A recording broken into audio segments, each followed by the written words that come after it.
Assalamualaikum warahmatullahi wabarakatuh. Saya Muhammad Saiful Adi Ibrahim dengan NPM 20130202002 dan teman saya yang bernama Nailus Sofa Al-Muhtari ber-NPM 20130201024. Di sini saya akan menjelaskan sedikit tentang pengertian router.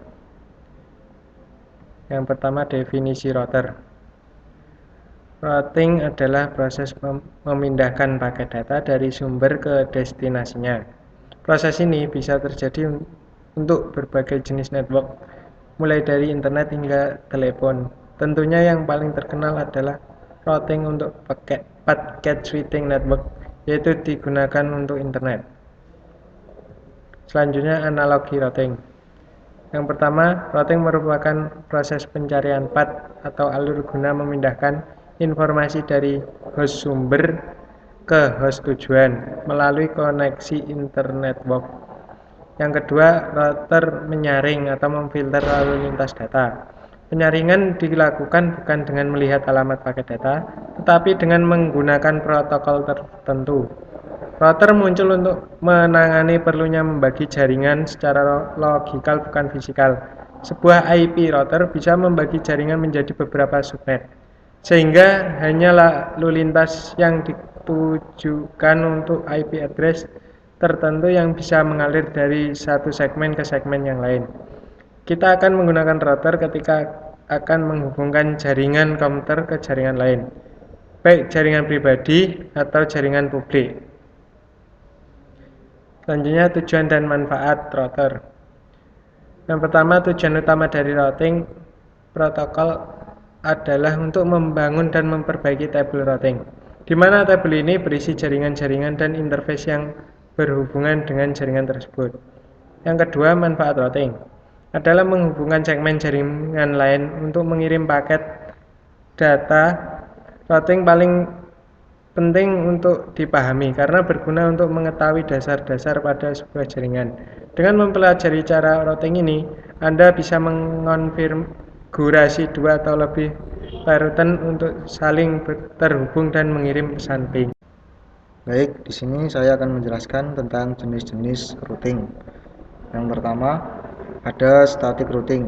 Static routing merupakan jenis teknik routing jaringan yang bersifat statis dan berkonfigurasi manual. Routing statik umumnya dikelola oleh administrator jaringan dan digunakan dalam skenario di mana parameter jaringan dan lingkungan jaringan tetap konstan atau stabil. Routing statis bisa optimal dalam situasi tertentu.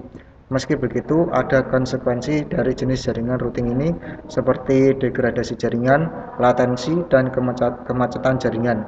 Secara umum, routing statik tidak fleksibel karena tidak memiliki penyesuaian ketika rute utama tidak tersedia. Kelebihan routing statis adalah tidak adanya penggunaan bandwidth antar router dan juga memiliki keamanan yang lebih baik karena terpusat pada administrator. Namun, routing statis memiliki kekurangan di bagian administrator manual dan juga kemampuan lebih di bidang topologi jaringan routing.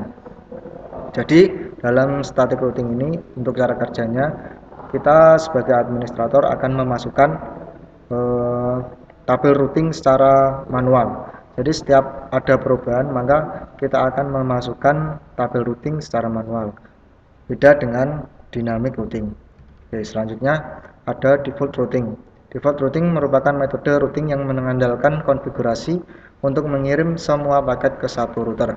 Pengiriman ini tidak bergantung pada jaringan tertentu dan di mana jaringan itu berbeda.